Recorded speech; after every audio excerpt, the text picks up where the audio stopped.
What's going on, guys? Angelo here. Welcome to Around the Track. This is where we talk about all the hot and new things going on within the coast community. Today we have some interesting news, and if you haven't heard already, Cedar Fair says it's reviewing a takeover from SeaWorld that was reported for the worth of $3.4 billion. We're not talking about millions anymore. We're talking about billions. Now, this did happen today, February 1st, 2022. This tells me that SeaWorld was already planning something like this, and they were waiting around this time because, as you know, a lot of their attractions are about to open in March, or actually all of them will be open by the end of March. And they know that their market cap is going up right now just because of that. At the end of the day, you have to realize the amusement park industry is still a business, and it's about that dollar bill. $3.4 billion is really not a lot of money when you think about it. I mean, as we just saw from the acquisition of Microsoft getting Activision Blizzard for like what, almost $70 billion. Like, that's crazy. Then you look at Apple, like Apple or Amazon or one of those other companies, if they wanted to,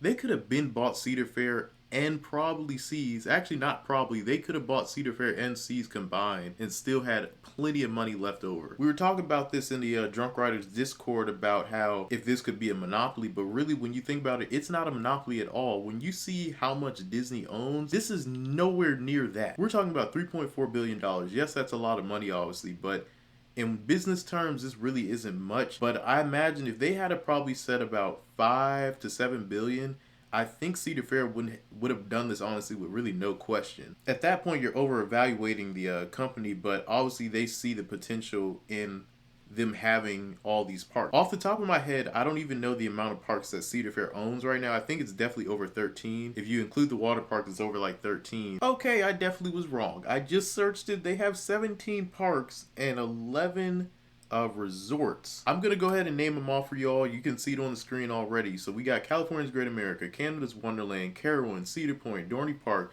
Kings Dominion and Soak City, Kings Island, Knott's Berry Farm, Michigan's Adventure, Valley Fair, Worlds of Fun, Oceans of Fun, Cedar Point Shores, Knott Soak City, Slitterbond, and then another Slitterbond, and then this says Cedar Point Sports Center. I didn't even know Cedar Point had a sports center. And the last one says a Sports Force Park.